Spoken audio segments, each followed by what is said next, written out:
Hello students, आपका स्वागत है। इस चैनल को सब्सक्राइब करने के बाद बेल आइकन दबाना ना भूलें ताकि वीडियोस की जानकारी सबसे पहले आप तक पहुंचे। आप हमें फॉलो कर सकते हैं ट्विटर, फेसबुक और इंस्टाग्राम पे। फॉलो करने के लिए टाइप करें मैथ स्टूडेंट। तो चलते हैं लेक्चर की तरफ। इस वीडियो में हम शुरुआत के 4 थ्योरम देखेंगे। तो थ्योरम नंबर 1 से शुरू करते हैं। स्टेटमेंट कहता है the vector equation of line passing through a कोई पॉइंट है, ठीक है, और वो भी लाइन के ऊपर है, and parallel to vector b कोई वेक्टर है जो लाइन को पैरेलल है। तो आपको बताना है, आपको प्रूव करना है कि जो लाइन है उसका इक्वेशन वेक्टर इक्वेशन, यहाँ पर बताया गया है कि वेक्टर इक्वेशन चाहिए, ठीक है। वेक्टर इक्वेशन ये है, ये आपको बताना है, ठीक है। क्या क्या इन्फॉर्मेशन दिया है आपको बताया गया है कि एक पॉइंट है लाइन के ऊपर जिसका नाम है ए, और एक वेक्टर है जो लाइन को पैरेलल है, ठीक है। और आपको लाइन का इक्वेशन चाहिए, ये हमारा लाइन है एल। आपको इस लाइन का इक्वेशन चाहिए और आपको उसका वेक्टर इक्वेशन बताना है कि प्रूव करना है कि r bar equals to A bar plus lambda b bar होगा। अच्छा, ये आर बार क्या है? आर बार यानी कि आर का पोजीशन वेक्टर। पहली बात तो ये ओरिजिन से शुरू हो रहा है, तो हम इसको बोल सकते हैं कि ये वेक्टर पोजीशन वेक्टर है आर बार, ये है ए बार, सही बात है। और ये आर बार जो है, r is any point on the line, यानी कि ये आर लाइन के ऊपर कहीं पर भी हो सकता था। मैंने यहाँ पर लेने का सोच लिया इसलिए यहाँ पर लिया, आप कहीं पर भी ले सकते हो, ठीक है। सो आर जो है एनी पॉइंट ऑन लाइन है, तो यहाँ पर लिख देता हूँ, ब्लू पेन से लिखता हूँ, let r be any point on the given line, ठीक है। और आर बार जो है उसका पोजीशन वेक्टर है, ठीक है। कैसे प्रूव करेंगे? सबसे पहले देखो, आर जो है लाइन के ऊपर कहीं पर भी हो सकता है, ठीक है, चाहे जहाँ पर भी हो। ये जो ए आर बार है वो एक वेक्टर होगा और ये वेक्टर ज़रूर पैरेलल होगा बी बार को, सही बात है। बताया गया है कि बी बार जो है लाइन को पैरेलल है, ए और आर लाइन के ऊपर है, तो ए आर जो है बी को पैरेलल होगा, ठीक है। और जब पैरेलल होगा, हमने सीखा है ऑलरेडी कि वो क्या हो जाते हैं, वेक्टर में सीखा है ना कि वो scalar multiple of each other हो जाते हैं। ये कब होता है? जब वेक्टर्स पैरेलल होते हैं। लैम्डा क्या है? Lambda is any scalar, lambda जो है वो स्केलर है, यहाँ लिख देता हूँ मैं, ठीक है, फाइन। जब ऐसा हो सकता है तो ए आर को देखो, मैं यहाँ से शुरू करता हूँ। ए आर को मैं आर माइनस ए लिख सकता हूँ, ये तो हम जानते ही हैं, ठीक है, बेसिक रूल है वेक्टर्स का। ये हो जाएगा lambda b. So r bar क्या हो जाएगा? आर बार हो जाएगा ए प्लस लैम्डा बी। लो, हो गया, यही हमको चाहिए था, ठीक है। R bar equals to A bar plus lambda b bar, जो कि ए बार क्या है? ए बार पोजीशन वेक्टर है किसका? एक ऐसा पॉइंट का जो हमको मालूम होगा कि वो लाइन के ऊपर है। और बी बार क्या है? वो एक ऐसा वेक्टर है जो हमारे लाइन को पैरेलल है, ठीक है। और लैम्डा क्या है? लैम्डा एक स्केलर है, फाइन। अच्छा, एक और चीज़ समझना है, ये जो मैंने बोला कि आर जो है ये एनी पॉइंट है। एनी पॉइंट यानी कि लाइन पे कहीं पर भी हो सकता है, ठीक है। यानी कि अगर यहाँ पर पॉइंट होता तो यहाँ पर हमको अलग लैम्डा मिलता, पॉइंट यहाँ होता तो लैम्डा अलग मिलता, पॉइंट यहाँ होता तो अलग लैम्डा मिलता, समझ में आया ना। तो लैम्डा जो है पॉइंट के हिसाब से बदलता जाएगा। यहाँ लिख देता हूँ मैं नोट, क्या लिखना है? Each point on the line will have unique lambda, ठीक है। एंड वाइस वर्सा, उल्टा भी, यानी कि आप अलग अलग लैम्डा लोगे तो आपको नया नया पॉइंट मिलता जाएगा, एंड वाइस वर्सा, ठीक है। ये हमको समझना है। सो हम देख लेते हैं क्या प्रूव करना था। हमको वेक्टर इक्वेशन चाहिए था। अच्छा, पहली बात तो बहुत लोगों को ये डाउट होगा कि ये वेक्टर इक्वेशन क्या होता है। यानी कि एक ऐसा इक्वेशन जिसमें वेक्टर्स इन्वॉल्व हो, ठीक है, उससे ज़्यादा कुछ नहीं बोल सकते। वेक्टर इक्वेशन यानी कि एक ऐसा इक्वेशन जिसमें वेक्टर्स इन्वॉल्व है, ठीक है। तो आपको वेक्टर इक्वेशन चाहिए था लाइन का जो ऐसा होता है, r bar equals to A bar plus lambda b bar. अगर टेक्स्ट बुक में देखेंगे तो बताया गया है कि there is a correspondence between point on line and lambda. इसका क्या मतलब है कि एक रिलेशन है, यानी कि हर पॉइंट के लिए आपको एक लैम्डा मिलेगा और हर लैम्डा के लिए आपको एक पॉइंट मिलेगा। यह हमको समझना है, ठीक है। सो एक और चीज़ है, यहाँ पर मैं स्टार डाल के लिख देता हूँ, r bar equals to a plus lambda b. इसको पैरामेट्रिक इक्वेशन भी कहते हैं, ठीक है। मैं यहाँ लिख देता हूँ, पैरामेट्रिक फॉर्म ऐसे बोल सकते हैं, parametric form of vector equation, vector equation, ठीक है। और इसमें पैरामीटर किसको कह रहे हैं, ये जो लैम्डा है इसको पैरामीटर कह रहे हैं। मैं यहाँ लिख देता हूँ, हमारा लैम्डा जो है वो पैरामीटर है, ठीक है। इसलिए इसको parametric form of vector equation भी कहते हैं पूरे इक्वेशन को, ठीक है। अब कई बार पैरामीटर आपको लिखना पसंद नहीं है तो भी आप एक और तरीके से लिख सकते हो, ठीक है। यहाँ लिख देता हूँ मैं, आपको मालूम है ए आर और बी जो है वो एक दूसरे को पैरेलल है, करेक्ट। तो उनका क्रॉस प्रोडक्ट क्या होना चाहिए, उनका क्रॉस प्रोडक्ट ज़ीरो होना चाहिए, करेक्ट। ये हम जानते हैं, जब वेक्टर्स पैरेलल होते हैं उनका क्रॉस प्रोडक्ट ज़ीरो होता है। तो यहाँ पर ज़ीरो को ज़ीरो बार करके लिखेंगे, ठीक है। सो ये जो ए आर है ये क्या होगा, आर माइनस ए, इस तरीके से होगा, cross b bar equals to zero bar. तो इसी लाइन को लिखने का एक और तरीका है, ठीक है। लेकिन ये इसको नॉन पैरामेट्रिक फॉर्म बोलेंगे क्योंकि इसमें पैरामीटर नहीं है। जैसे कि यहाँ पर पैरामीटर लैम्डा था, यहाँ पर कोई पैरामीटर नहीं है, तो इसको हम क्या कहेंगे, नॉन पैरामेट्रिक फॉर्म। तो यहाँ पर लिख देता हूँ मैं, non parametric form, non parametric form of vector equation, vector equation, ठीक है। सो ये सारी चीज़ें हमको समझ में आई पहला थ्योरम से। चलते हैं अगले थ्योरम में, थ्योरम नंबर 2। थ्योरम नंबर 2 कहता है Cartesian equation of line passing through x1 y1 z1, और उस पॉइंट का नाम a है, and having direction ratios a b c are this. हमको प्रूव करना है कि जो कार्टेशियन इक्वेशन है वो ये है, लाइन का कार्टेशियन इक्वेशन। अच्छा, पहली बात तो हमको फ़र्क समझना है, वेक्टर इक्वेशन और कार्टेशियन इक्वेशन में फ़र्क क्या है। वेक्टर इक्वेशन में वेक्टर इक्वेशन वो होता है जिसमें वेक्टर्स दिखाई दे, कार्टेशियन इक्वेशन वो होता है जिसमें वेक्टर्स नहीं दिखाई दे। सो यहाँ पर इसमें आप देख सकते हो इसमें वेक्टर्स नहीं है, तो इसको हम कार्टेशियन इक्वेशन बोल सकते हैं, राइट। मैं इसको शॉर्ट में लिख देता हूँ CE, कार्टेशियन इक्वेशन, ठीक है ना। सिचुएशन देख लो, हमको लाइन दिया हुआ है, एक पॉइंट दिया हुआ है जिसका नाम है A और उसका कोऑर्डिनेट्स है x1 y1 और z1। हमने एक और पॉइंट लिया है R जो है एनी पॉइंट है, ठीक है। ये R जो है ये एनी पॉइंट है, एनी पॉइंट ऑन लाइन, यानी कि कहीं पर भी हो सकता था, इसलिए मैंने उसको XYZ लिया है। एक और चीज़ दिया है, डायरेक्शन रेशियोज दिया है, देखो यहाँ पर ABC। अब हमने वेक्टर्स में सीखा है कि जब दो लाइंस पैरेलल होते हैं या दो वेक्टर पैरेलल होते हैं तो उनका डायरेक्शन रेशियो प्रोपोर्शनल होता है, ऐसे हमने पढ़ा था। लेकिन आपको कह दूं कि इक्वेट भी कर सकते हो, यानी कि अगर दो वेक्टर्स पैरेलल है तो उनके डायरेक्शन रेशियोस आप इक्वल भी कर सकते हो। तो मान लो यहाँ पर मैंने एक वेक्टर ले लिया, ठीक है, यहाँ पर मैंने एक वेक्टर ले लिया जो इसको पैरेलल है, यानी कि इसका जो डायरेक्शन रेशियोस है मैं इसको असाइन कर सकता हूँ। यानी कि ये जो लाइन है मैं बोल सकता हूँ कि इसका डायरेक्शन रेशियोस जो है, डायरेक्शन रेशियोस ABC है, ठीक है। अब ABC डायरेक्शन रेशियोस होने की वजह से ये वेक्टर में बना सकता हूँ। कैसे बन जाएगा, AI BJ CK, ठीक है। अब मैं ये सब क्यों बता रहा हूँ, मैं ये बता इसलिए रहा हूँ, आपको बताना चाहता हूँ कि इसके पहले जो थ्योरम हमने पढ़ा और ये थ्योरम दोनों में फ़र्क नहीं है, ठीक है। एक ही चीज़ को दो अलग अलग तरीके से बता रहे हैं। पहला थ्योरम में इसी चीज़ को वेक्टर फॉर्म में लिखा, अब ये थ्योरम में उसी चीज़ को हम कार्टेशियन फॉर्म में लिख रहे हैं, ठीक है। सिर्फ फ़र्क इतना है कि वहाँ पर एक पैरेलल वेक्टर दिया था और यहाँ पर हमको डायरेक्शन रेशियोज दिया हुआ है।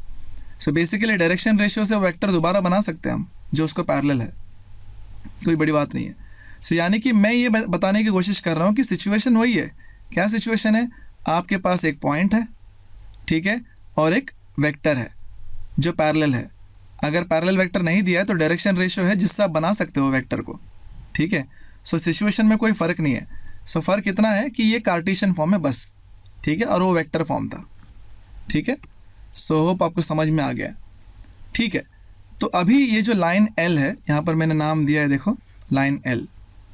अगर मैं ए और आर को कंसिडर करूँ तो हमने समझा है पहले ही पिछले वेक्टर चैप्टर में कि अगर 2 पॉइंट मालूम होते हैं तो आप डायरेक्शन रेशियो निकाल सकते हैं। कैसे?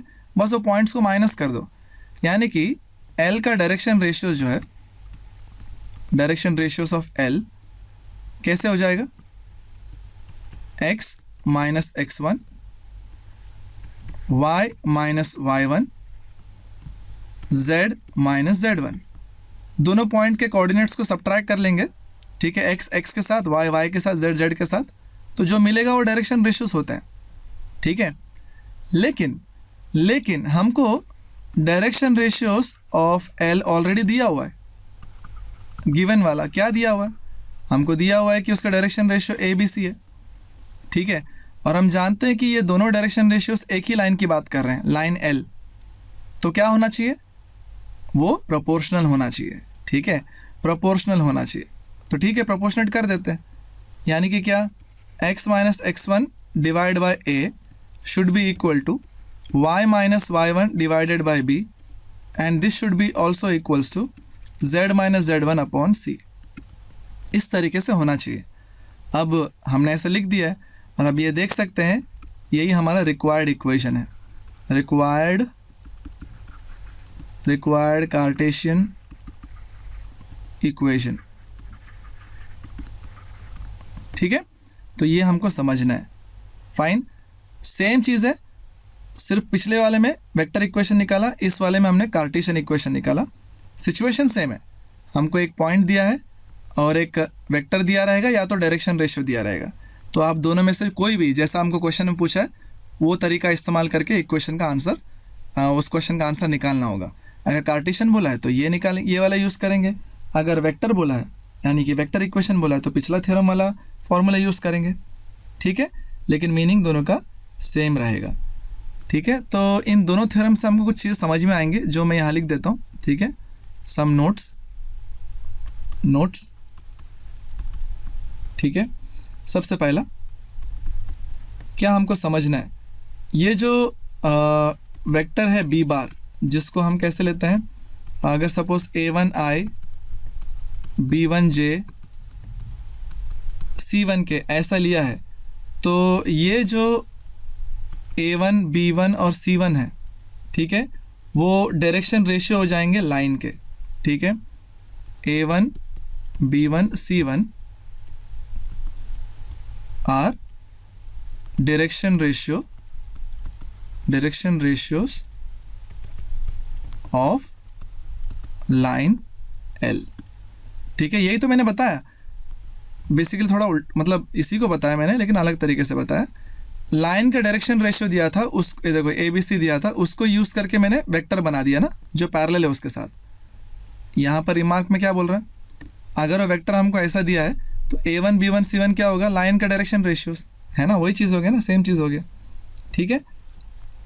और क्या है हमको, और क्या समझ? अच्छा, ये उल्टा भी हो सकता है, यानी कि अगर इधर लिख देता हूँ, अगर a1 b1 c1 direction ratio से लाइन एल के, तो जो वेक्टर पैरेलल है बी बार, याद रखो बी बार यानी कि जो लाइन को पैरेलल है वो वाला वेक्टर, ठीक है। तो उसको वेक्टर को हम बना सकते हैं, ठीक है। फाइन, आगे देखते हैं। पॉइंट नंबर 2, जो इक्वेशन है हमारा x minus x1 upon A equals to y minus y1 upon B equals to z minus z1 upon C. इनको आप अभी ऑब्वियसली ये तीनों वैल्यू इक्वल है ऐसे बोल रहे हैं, तो इसको इक्वल ले लो लैम्डा के साथ, ठीक है। अब ये क्या होगा, इसको हम क्या कहेंगे? इसको कहते हैं symmetric form of Cartesian equation of line, ठीक है। यहाँ लिख देता हूँ, are called symmetric form of Cartesian equation या फिर कार्टेशियन इक्वेशंस ऑफ लाइन, ठीक है। इसको कहते हैं symmetric form of Cartesian equation. Fine, अच्छा, जब हम इसको ऐसा लिख ही सकते हैं, इसमें से देखो और भी चीज़ें हमको मिलेंगे, ठीक है। जैसे ये तीनों जो है, ये और ये तीनों लैम्डा के साथ इक्वल है, तो अलग अलग से इक्वेट कर दो। सपोज मैंने इसको इक्वेट कर दिया, x minus x1 upon a equals to lambda, तो इसमें से देखो क्या मिलेगा, इसमें से x मिल जाएगा हमको, क्या मिल जाएगा, x1 plus lambda into a, correct है। उसी तरह मैं ये इसको इक्वेट कर दूंगा तो क्या मिल जाएगा, y equals to y1 plus lambda into b. उसी तरह मैं अगर इसको इक्वेट करूँगा तो क्या मिलेगा, z equals to z1 plus lambda into C. ठीक है, अब ये जो चीज़ें हैं इसको क्या कहते हैं, इसको कहते हैं पैरामेट्रिक फॉर्म। ठीक है, जैसे लैम्डा आ जाएगा तो समझ जाने का कि वो पैरामेट्रिक फॉर्म है, parametric form of Cartesian equation. Cartesian equation parametric form हमारे पास वेक्टर फॉर्म में भी था, ठीक है ना, parametric form of vector equation, ये parametric form of Cartesian equation है। ठीक है, तो इसको हमको समझना पड़ेगा। फाइन, नीचे चलते हैं। अच्छा, ये एक चीज़ मुझे एक और चीज़ बताना था, मैं रेड पेन से बता देता हूँ। याद है ये एक्स वाई जेड किसे लिया था, अगर डायग्राम में देखोगे किसे लिया था, हमने आर को लिया था, और आर क्या था, any point on the line. यानी कि अगर आपको लाइन के ऊपर कोई पॉइंट चाहिए तो आप ये फॉर्मूला यूज़ करके निकाल सकते हैं, अगर आपको लैम्डा मालूम है तो। ठीक है, तो इस चीज़ को आप ध्यान रखें। चलते हैं अगले पॉइंट में। फाइन, फोर्थ पॉइंट क्या है, जो आर जो था, मैं जैसा अभी बताया, आर जो एनी पॉइंट था ना, तो उसके जो कोऑर्डिनेट्स है एक्स वाई जेड, उसको मैं कैसे लिख सकता हूँ, अभी बताया, x1 plus lambda A, y1 plus lambda B, z1 plus lambda C. इस तरीके से मैं r यानी कि any point on the line यहाँ पर लिख देता हूँ मैं, any point on the line. ठीक है, लाइन के ऊपर कोई भी पॉइंट होगा उसको हम इस तरीके से ले सकते हैं। ठीक है, और आगे देखते हैं, और भी कुछ पॉइंट्स है।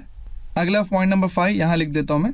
ठीक है, हर एक लैम्डा के वैल्यू के लिए यहाँ पर लिख देता हूँ मैं, each value of lambda gives 1 point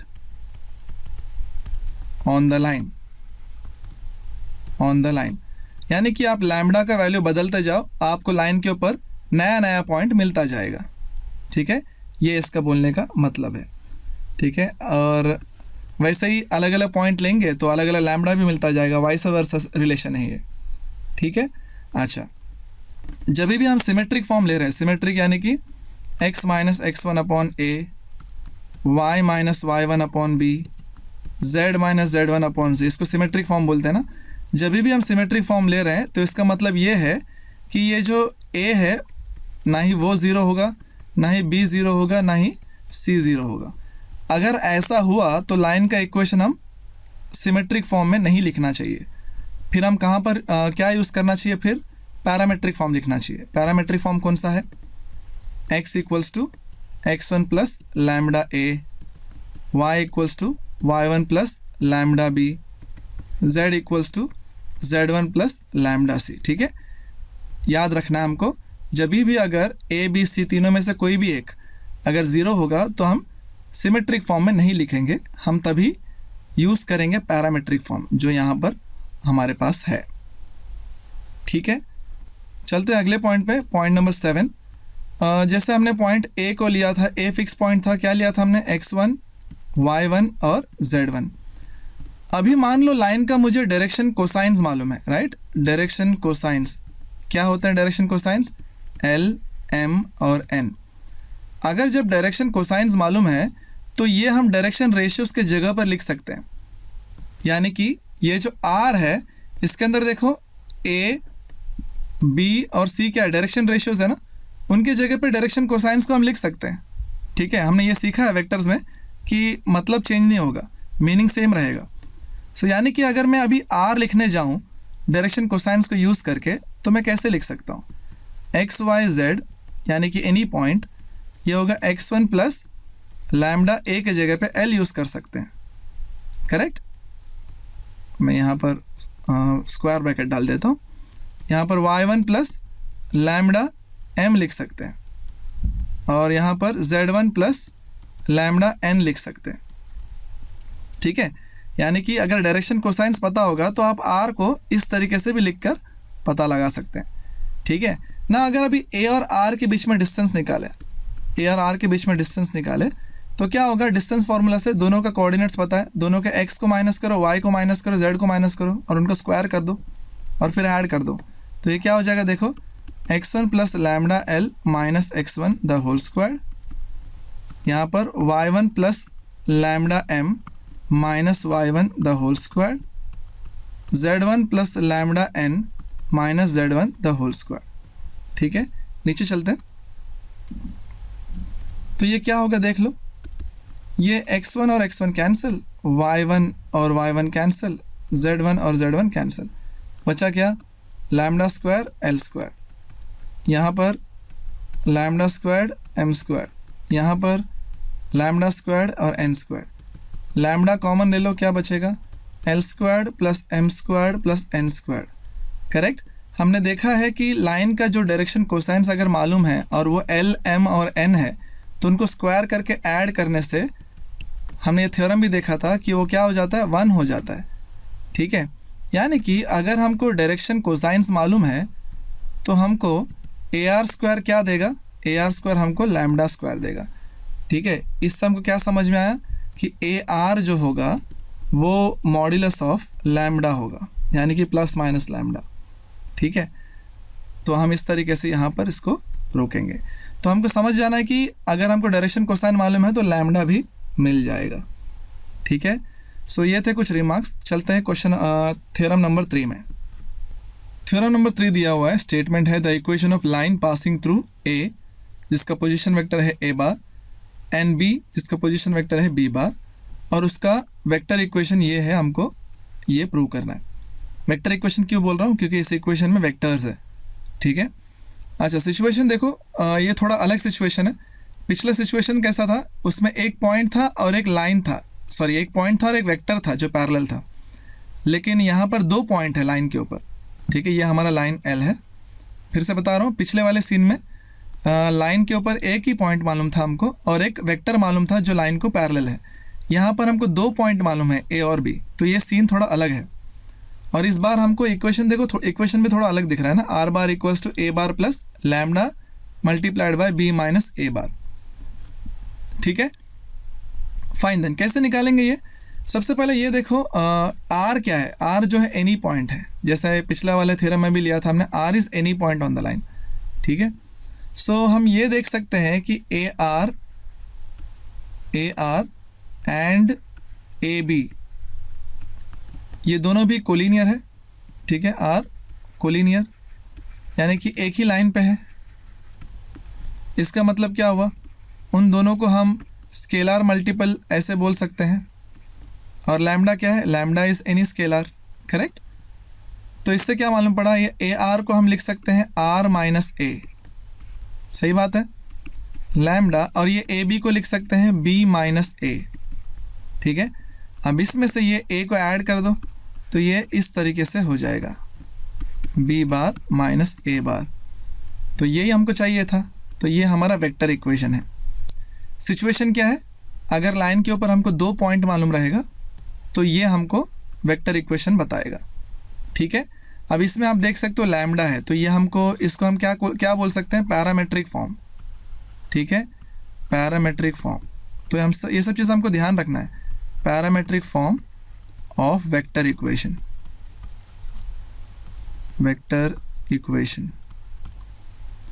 और अगर पैरामेट्रिक इक्वेशन नहीं चाहिए या फिर पैरामेट्रिक फॉर्म नहीं चाहिए तो एक और तरीका है लिखने का इसी को, AR और AB, क्योंकि ये दोनों कोलिनियर है तो इसको मैं ऐसे भी बोल सकता हूँ ना कि AR और AB इनका मैं क्रॉस प्रोडक्ट निकालूंगा तो 0 मिलेगा। करेक्ट है, क्योंकि वो कोलिनियर है। तो इसको हम कैसे लिख सकते हैं, R minus A cross B minus A equals to 0। तो ये जो है ये भी इसी लाइन का इक्वेशन है, वेक्टर फॉर्म है, लेकिन ये नॉन पैरामेट्रिक इक्वेशन है। ठीक है, ये है नॉन पैरामेट्रिक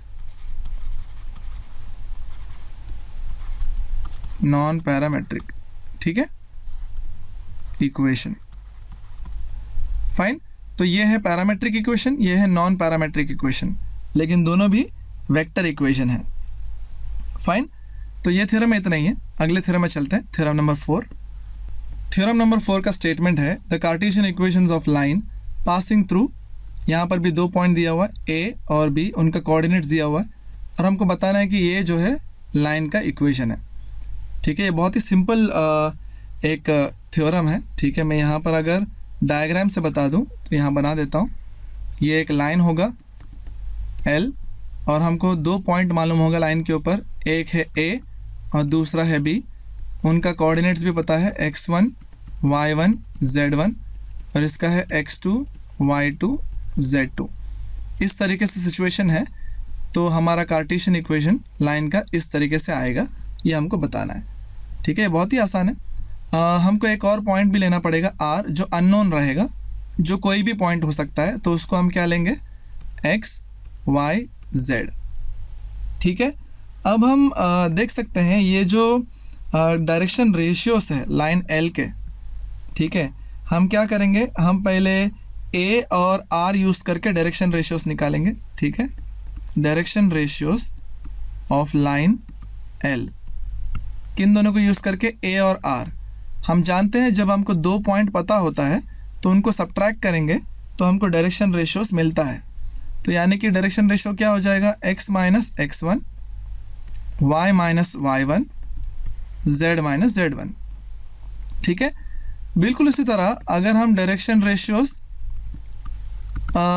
लाइन L का ही निकाले, लेकिन इस बार हम A और B यूज़ करेंगे, तो क्या होगा, x2 minus x1 y2 minus y1 z2 minus होना चाहिए, कॉमा दिया है z2 माइनस z1। अब ये दोनों ही डायरेक्शन रेशियोस लाइन L के हैं, यानी कि वो प्रोपोर्शनल होंगे। सही बात है, प्रोपोर्शनल यानी कि क्या, जब हम मैं यहीं पर लिख देता हूँ, ब्लू पेन से लिखता हूँ, जब हम इनके x कोऑर्डिनेट्स को डिवाइड करेंगे, यानी कि पहला डायरेक्शन रेशियो और यहाँ का डायरेक्शन रेशियो दोनों को डिवाइड करेंगे, तो जो वैल्यू आएगा इनको डिवाइड करने पे भी वही आना चाहिए, y minus y1 equals to y2 minus y1। उसी तरह इन दोनों को डिवाइड करेंगे तो भी वही वैल्यू आना चाहिए, z minus z1 upon z2 minus z1। ठीक है, ये रूल है। लेकिन इससे हमको क्या मिला, इससे हमको देखो ये वाला इक्वेशन मिल गया जो हमको चाहिए था। दैट्स इट, यही ये थ्योरम है। ठीक है, ये क्या हो गया, इसको क्या कहेंगे, कार्टेशियन इक्वेशन। ठीक है, सो नाउ फाइनली हमको एक कंक्लूजन में एक चीज़ बताना चाहता हूँ। हमारे पास 2 सिनारियो है। ठीक है, मैं यहाँ लिख देता हूँ सिनारियो 1 और यहाँ पर सिनारियो 2। ठीक है, यहाँ पर सिनारियो 1 में क्या है, यानी कि पहला थ्योरम और सेकंड थ्योरम की बात कर रहा हूँ। हमारे पास 1 पॉइंट रहेगा लाइन के ऊपर, ऑन लाइन। ठीक है, और 1 वेक्टर पैरेलल वेक्टर। ठीक है, और डायरेक्शन रेशियोस मालूम रहेगा, सपोज ए बी सी है। ठीक है, जिससे वेक्टर बनता है, या फिर हम लाइन का डायरेक्शन रेशियो से ऐसे ही बोल सकते हैं। जब ऐसा होता है तो उसका वेक्टर इक्वेशन होता है r bar equals to A bar plus lambda b bar. ये वेक्टर इक्वेशन है। ठीक है, और वो भी पैरामेट्रिक वाला। और वही अगर नॉन पैरामेट्रिक चाहिए तो एक ऐसा होता है r minus A cross b equals to 0। ये नॉन पैरामेट्रिक है। ठीक है, वही अगर कार्टेशियन इक्वेशन चाहिए तो क्या था, कार्टेशियन इक्वेशन था x minus x1 upon A equals to y minus y1 upon B equals to z minus z1 upon C. और वही पैरामेट्रिक वाला चाहिए इक्वेशन, तो x is equals to x1 plus lambda A, y equals to y1 plus lambda B, z equals to z1 plus lambda C. So इस तरीके से हमको पहला और दूसरा थ्योरम से चीज़ें मालूम पड़े। अब सिनारियो 2। ठीक है, मैं यहाँ लाइन बना देता हूँ। सिनारियो 2 में क्या सीन है कि हमारे पास 2 पॉइंट है, 2 पॉइंट्स ऑन लाइन। लाइन के ऊपर 2 पॉइंट मालूम है और कुछ मालूम नहीं है यहाँ पर, तो यहाँ पर वेक्टर इक्वेशन डायरेक्टली हमको निकालने मिलेगा, ये ई है, ठीक है। वेक्टर इक्वेशन हमको निकालने मिलेगा R bar equals to A bar plus lambda B minus A, और ये तो पैरामेट्रिक हो गया, नॉन पैरामेट्रिक चाहिए, so R minus A cross B minus A equals to 0, ये है नॉन पैरामेट्रिक। वही यहाँ पर अगर कार्टेशियन इक्वेशन चाहिए, ठीक है, कार्टेशियन इक्वेशन चाहिए तो क्या होगा, x minus x1 upon x2 minus x1 equals to y minus y1 upon y2 minus y1, z minus z1 upon z2 minus z1, ठीक है। तो ये चीज़ हमको याद रखना है, ये फ़र्क है दोनों में, ठीक है ना। अच्छा, ये 2 पॉइंट्स यहाँ पर मैंने बताया है ना, 1 पॉइंट को हम क्या लिए थे यहाँ, x1 y1 z1, ये हमारा पॉइंट था। यहाँ पर 2 पॉइंट क्या क्या होता है, x1 y1 z1 and x2 y2 z2, ऐसे 2 पॉइंट थे। सो ये चीज़ें जो है समरी है इन चारों थ्योरम का, ठीक है। अगले लेक्चर में हम सॉल्व करेंगे एक्सरसाइज, ठीक है, एक्सरसाइज 6.1। तो ये सब चीज़ आपको रिवाइज करना होगा। अगर आपको मेरा पढ़ाने का तरीका अच्छा लगता है तो आप शेयर कीजिए अपने फ्रेंड्स के साथ, इस वीडियो को लाइक कीजिए, ठीक है, और कमेंट भी कर सकते हैं अगर कोई आपको डाउट है तो, ठीक है। चलते हैं, मिलते हैं अगले वीडियो में, तब तक के लिए टेक केयर, बाय बाय।